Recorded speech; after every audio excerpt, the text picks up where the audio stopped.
જોવાનો છે પૂર્ણ સંખ્યાઓનું સ્વરૂપ। તો પૂર્ણ સંખ્યાઓનું સ્વરૂપ આપણે એ ટોપિક જોઈએ તો આપણે સંખ્યાઓને બિંદુઓ દ્વારા પ્રારંભિક આકારના રૂપમાં વ્યવસ્થિત કરીશું।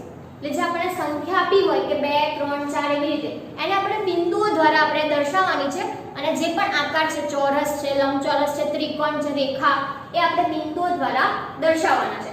તો પહેલું છે જે આપણે આકારો છે એક રેખા એક લંબચોરસ એક ચોરસ અને એક ત્રિકોણ। તો પહેલું શું કીધું છે પ્રત્યેક સંખ્યાને એક રેખાના રૂપમાં ગોઠવો। તો સૌથી પહેલા બિંદુઓનો ઉપયોગ કરવાનો છે આપણે બિંદુ કોને કહીશું આ જે છે પોઈન્ટ એ બિંદુ છે।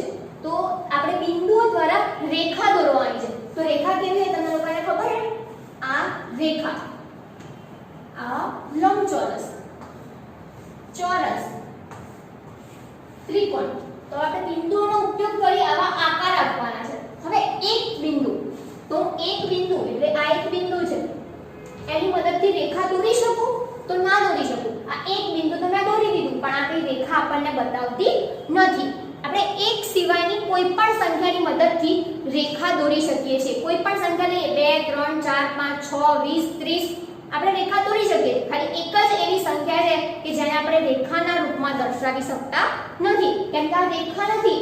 આ જે બિંદુ દર્શાવ્યું છે તો બિંદુ થઈ જાય ડોટ એટલે આપણે એક સિવાય બધી જ સંખ્યાને રેખાના રૂપમાં દર્શાવી શકીએ છીએ। તો કઈ રીતે તો આ એક બિંદુ છે આ બીજું બિંદુ છે તમે આ રીતે નજીક પણ દોરી શકો છો। આ ત્રીજું બિંદુ છે તો આપણને રેખા મળી જશે।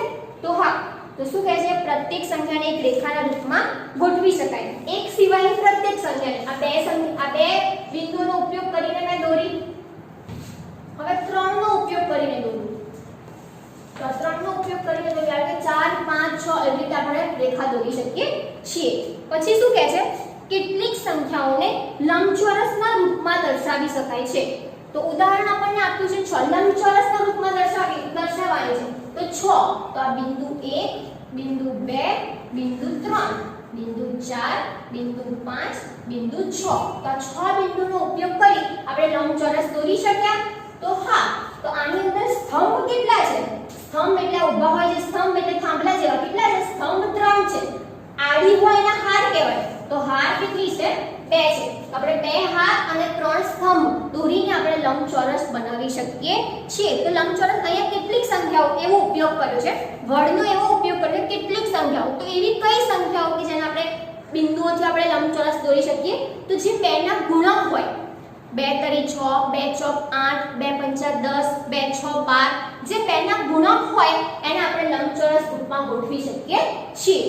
નેક્સ્ટ છે કેટલીક સંખ્યાઓ જેમ કે 4 અને 9 એને આપણે ચોરસના રૂપમાં ગોઠવી શકીએ છીએ। હવે આપણે ચોરસ બનાવવાનું છે તો સૌથી પહેલા 4 તો 4 ડોટ લઈએ 1 2 3 4 તો આની અંદર 4 બિંદુથી આપણે ચોરસ દોરી શક્યા। હા તો આની અંદર સ્તંભ કેટલા છે 2 અને હાર પણ કેટલી છે 2 હાર 2 સ્તંભ હાર અને સ્તંભની સંખ્યા સમાન હોય તો ચોરસ બને। ચોરસની ચારે બાજુ સરખી હોય એટલે સ્તંભ અને હાર પણ સરખા હોવા જોઈએ। તો આપણે 4 બિંદુ છે એની મદદથી આવી રીતે ચોરસ દોરી શકીએ છીએ। એવી જ રીતે 9 તો 1 2 3 4 5 6 7 8 9 આપણે 9 એની મદદથી પણ આવી રીતે ચોરસ દોરી શકીએ છીએ। અહીંયા પણ 3 હાર અને 3 સ્તંભ છે। તો કેટલીક સંખ્યાઓ તો એવી કઈ સંખ્યાઓ કે જેનાથી આપણે ચોરસ દોરી શકીએ તો વર્ગ હોય એવી સંખ્યા। વર્ગ કોને કહેવાય તો કોઈ પણ સંખ્યાનો 2 વખત ગુણાકાર ધારો કે મારે 2 નો વર્ગ કરવો છે તો 2 2 વખત 3 નો વર્ગ કરવો છે તો 3 પણ 2 વખત તો એવી વર્ગ હોય એવી સંખ્યા 2 નો વર્ગ તો 2 ગુણ્યા 2 4 3 નો વર્ગ તો 3 ગુણ્યા 3 9 એવી જ રીતે 4 નો વર્ગ તો ચોકુ ચોકુ 16 તો એવી રીતે 4 9 16 5 નો વર્ગ 25 એવી જે સંખ્યાઓ હોય એને આપણે ચોરસના રૂપમાં ગોઠવી શકીએ છીએ। નેક્સ્ટ શું કહે છે કેટલીક સંખ્યાઓને ત્રિકોણના રૂપમાં ગોઠવી શકાય છે। તો ત્રિકોણ ઉદાહરણ આપ્યું છે 3 તો આપણે 3 લઈએ અહીંયા 3 બિંદુના ઉપયોગથી આપણે ત્રિકોણ દોરવાનો છે તો 1 2 અને 3 તો આપણે આ સરસ મજાનો ત્રિકોણ દોરી શકીએ છીએ। ત્રિકોણ એવો બનાવવાનો કે એની 2 બાજુ સરખી હોવી જોઈએ કોઈ પણ 2 બાજુ સરખી હોવી જોઈએ। તો આની અંદર જુઓ આ બાજુ પણ સરખી છે આ 2 બાજુ આમાં ત્રણેય બાજુ સરખી જ છે પણ બીજી કોઈ પણ સંખ્યા આપી હોય એની અંદર આપણે એવી રીતે જોવાનું કે 2 બાજુ સરખી થવી જોઈએ। બીજું ઉદાહરણ લઈએ 6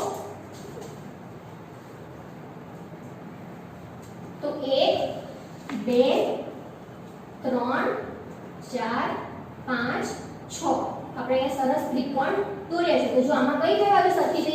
આમાં પણ 3 બિંદુ છે, આમાં પણ 3 બિંદુ છે. તો આવી રીતે કોઈ પણ બે બાજુ સરખી થાય એવી રીતે આપણે ત્રિકોણ દોરી શકીએ છીએ. એની અંદર શું કહે છે? ધ્યાન આપો કે ત્રિકોણની બે બાજુઓ સમાન હોવી જોઈએ. મેં તમને પહેલા જ કીધું કે ત્રિકોણ એવી રીતે દોરવાનો છે કે ત્રિકોણની બંને બાજુ સરખી હોવી જોઈએ. નીચેથી શરૂ કરતા પંક્તિઓમાં બિંદુઓની સંખ્યા 4 3 2 1 જેવી હોવી જોઈએ. શું કહે છે? નીચેથી શરૂઆત કરીએ તો નીચે 4 બિંદુ, પછી 3 બિંદુ, પછી 2 બિંદુ, પછી 1 બિંદુ. રચના એવી રીતે હોવી જોઈએ. જો અહીંયા છે 3 2 1. સૌથી ઉપરની પંક્તિમાં કેવળ એક જ બિંદુ હોવું જોઈએ. અહીંયા ઉપર હંમેશા એક જ બિંદુ હોય. અહીંયા આપણે બે બિંદુ એવી રીતે ગોઠવી શકીએ ને ઉપર હંમેશા સૌથી પહેલું એક જ બિંદુ હોવું જોઈએ. તો આ રીતે આપણે અલગ અલગ બિંદુ, અલગ અલગ સંખ્યાઓને બિંદુ એટલે અલગ અલગ સંખ્યાઓને બિંદુના રૂપમાં અલગ અલગ આકાર આપણે જોઈ શકીએ છીએ. હવે આપણે આગળ જોઈશું સ્વાધ્યાય 2.3. સ્વાધ્યાય 2.3 આનો પહેલો ક્વેશ્ચન છે. નીચેનામાંથી કોનો જવાબ શૂન્ય નથી? આપણે શોધવાનું છે કે કોનો જવાબ શૂન્ય નથી. ક્વેશ્ચન 1 ની અંદર એમાં એ છે 1 + 0, બી છે 0 × 0, સી છે 0/2 અને ડી છે 10 - 10/2. તો આ ચારે વિકલ્પોમાંથી આપણે શોધવાનું છે કે કોનો જવાબ શૂન્ય નથી. તો આપણે સોલ્વ કરીએ. 1 + 0 એટલે 1, 0 × 0 તો 0, 0/2 કરીએ તો 0, 10 માંથી 10 જાય તો 0/2 કરીએ તો 0. તો આમાંથી આપણને કોનો જવાબ 0 નામ કોનો જવાબ શૂન્ય નથી? તો એક જ પહેલો જ એવો વિકલ્પ છે 1 + 0 1 કે જેનો જવાબ શૂન્ય નથી. તો જવાબની અંદર શું આવશે? A. એવી જ રીતે બીજો ક્વેશ્ચન છે. જો બે પૂર્ણ સંખ્યાઓનો ગુણાકાર શૂન્ય છે, યાદ જોજો, ધ્યાનથી સાંભળજો. બે પૂર્ણ સંખ્યા એટલે 0 1 2 3 4 5 એવી રીતે અનંત સુધી બે પૂર્ણ સંખ્યાઓનો ગુણાકાર શૂન્ય છે, તો શું આપણે કહી શકીએ કે આ સંખ્યાઓમાંથી એક કે બંને સંખ્યાઓ શૂન્ય હોવી જોઈએ? આપણે બે પૂર્ણ સંખ્યાનો ગુણાકાર કરવાનો છે અને એનો જવાબ 0 આવવો જોઈએ. તો આપણે કહી શકીએ કે એ બંનેમાંથી બંને સંખ્યા કાં તો એક સંખ્યા શૂન્ય હોવી જોઈએ. તો હા, જો બે પૂર્ણ સંખ્યાનો ગુણાકાર 0 મળે તો આપેલી બંને સંખ્યામાંથી એક સંખ્યા અથવા બંને સંખ્યા શૂન્ય હોવી જોઈએ. ઉદાહરણ આપું તમને કે ક્વેશ્ચન 2 ની અંદર મારે 0 × 3 કરવું છે તો જવાબ આવશે 0. મારે 0 × 0 કરવું છે તો જવાબ આવશે 0. 0 × 100 કરવું તો જવાબ આવશે 0. 500 × 0 કરવું તો જવાબ આવશે 0. આપણે આગળ જ કીધું હતું કે કોઈ પણ સંખ્યાનો 0 સાથે ગુણાકાર હંમેશા 0 મળે છે.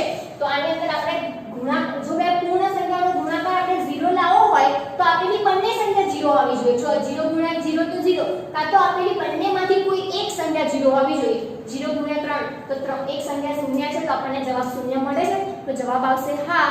આપેલી બે પૂર્ણ સંખ્યાઓનો ગુણાકાર ત્યારે જ શૂન્ય મળે કે આપેલી બંને સંખ્યામાંથી કોઈ પણ એક કાં તો બંને સંખ્યા શૂન્ય હોવી જોઈએ. ક્વેશ્ચન 3 આગળ જોઈએ.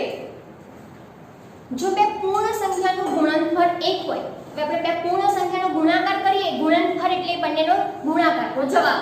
તો ગુણનફળ 1 હોય તો શું આપણે કહી શકીએ કે આ સંખ્યાઓમાંથી એક કે બંનેના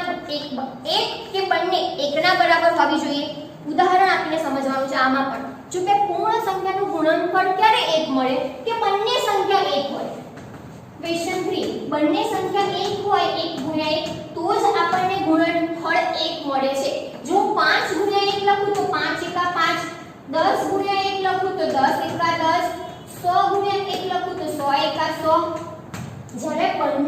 જ્યારે બંને પૂર્ણ સંખ્યામાંથી કોઈ એક સંખ્યા 1 હોય તો આપણને ગુણનફળ 1 મળતું નથી. ગુણનફળ 1 ક્યારે મળે કે જ્યારે આપેલી બંને સંખ્યાઓ 1 હોવી જોઈએ. આગળ આપણે ક્વેશ્ચન 4 જોઈએ. વિભાજનના ગુણધર્મનો ઉપયોગ કરીને શોધવાનું છે. જે આપણે 2.2 ની અંદર શોધ્યા હતા સેમ એવા જ દાખલા છે. આપણે 1 2 કરીએ તો ક્વેશ્ચન 4 નો એ છે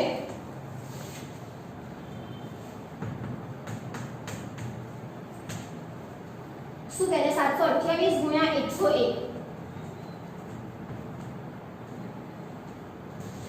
તો આની અંદર અંદર વિભાજનના ગુણધર્મનો ઉપયોગ કરવાનો છે. આપણને રકમમાં જ કહી દીધું છે કે આ ગુણધર્મનો ઉપયોગ કરે તો 728 ગુણ્યા 100 બરાબર 101 છે તો 100 વત્તા 1 લખી શકું? તો હા. હવે આપણે 728 નો ગુણાકાર 100 સાથે કરીશું અને પછી 728 નો ગુણાકાર 1 સાથે કરીશું. તો કઈ રીતે? 728 ગુણ્યા 100 પ્લસ 728 ગુણ્યા 1. હવે 728 નો 100 સાથે ગુણાકાર કરું તો 728 * 728 100 ની પાછળ જે બે શૂન્ય છે એ બે શૂન્ય પ્લસ 728 * 728 આ બંનેનો સરવાળો કરો. 0 + 8 8 0 + 2 2 8 ને 7 15 નો પાછલો વધી પડી 1 2 ને 3 અને 7 73528 જવાબ આવે.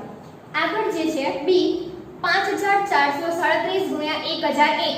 તો આની અંદર પણ તમારે 1001 ના ભાગ પાડવાના છે કે 1001 ની જગ્યાએ આપણે 1000 + 1 લખી શકીએ છીએ અને પછી 5437 નો ગુણાકાર 1000 સાથે અને 5437 નો ગુણાકાર 1 સાથે પછી બંનેનો જે ગુણાકાર આવે અને આવી રીતે સરવાળો કરી દેવાનો. એ દાખલો ઈઝી છે તો તમે જાતે ટ્રાય કરજો. નેક્સ્ટ છે 824 ગુણ્યા 25. સી શું છે? 824 ગુણ્યા 25. તો આ દાખલો કઈ રીતે કરીશું? તો 824 ગુણ્યા 25 ની જગ્યાએ આપણે 10 + 5 લખી શકીએ.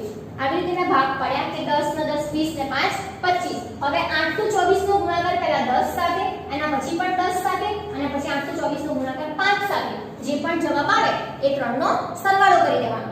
આગળ છે ડી. એ પણ તમે જાતે ટ્રાય કરજો. ડી છે 4275 ગુણ્યા 125. તો આમાં હું ભાગ પાડતા તમને શીખવાડી દઉં કઈ રીતે પાડીશું. 4275 ગુણ્યા 100 + 20 + 5. આવી રીતે 100 + 20 120 + 5 એટલે 125.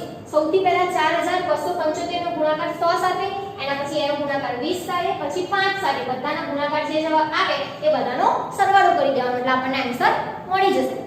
નેક્સ્ટ છે 504 ગુણ્યા 35. તો એમાં પણ હું તમને ભાગ પાડતા શીખવાડી દઉં. 504 ગુણ્યા 35. તો આની અંદર તમે કઈ રીતે ભાગ પાડશો? 504 ગુણ્યા 30 + 5 તો 35 થઈ જાય. તો સૌથી પહેલા 504 નો ગુણાકાર 30 સાથે એના પછી 504 નો ગુણાકાર 5 સાથે 30 સાથે જે જવાબ આવે એ અને 5 સાથે જે જવાબ આવે ગુણાકાર બંનેને સરવાળો કરી આપણે જવાબ શોધી શકીએ છીએ. આપણે આની અંદર પણ એવું કરી શકીએ છીએ કે 824 ગુણ્યા 25 તો ડાયરેક્ટ 20 + 5 પણ તમે કરી શકો છો. આ તમને વધારે ઈઝી પડે એટલે મેં આ ભાગ પાડે છે પણ તમારી પર ડિપેન્ડ છે કે આવી રીતે ટૂંકા ટૂંકા ભાગ પાડવા છે કે 20 + 5 લખવું છે. કોઈ પણ રીતે તમે કરી શકો છો. હવે આપણે સ્વાધ્યાય 2.3 નો લાસ્ટ ક્વેશ્ચન જોઈએ. ક્વેશ્ચન 5 સ્વાધ્યાય 2.3 નો તો છેલ્લો ખરો જ પણ આ ચેપ્ટર નો પણ છેલ્લો જ દાખલો છે. ક્વેશ્ચન 5 તમને બહુ મજા આવે એવો અને ઇન્ટરેસ્ટ પડે એવો દાખલો છે તો એ જોઈએ. તો શું કીધું છે ક્વેશ્ચન 5 ની અંદર? નિમ્નલિખિત સ્વરૂપનું અધ્યયન કરો અને આગળના બે પગથિયા જાતે લખવાના છે. અહીં આપણને અમુક પગથિયા લખીને આપણે આના પછી બે કયા પગથિયા હશે એ જાતે લખવાના. તો જોઈએ 1 ગુણ્યા 8 તો 8 * 8 + 1 કરીએ તો જવાબ આવે 9.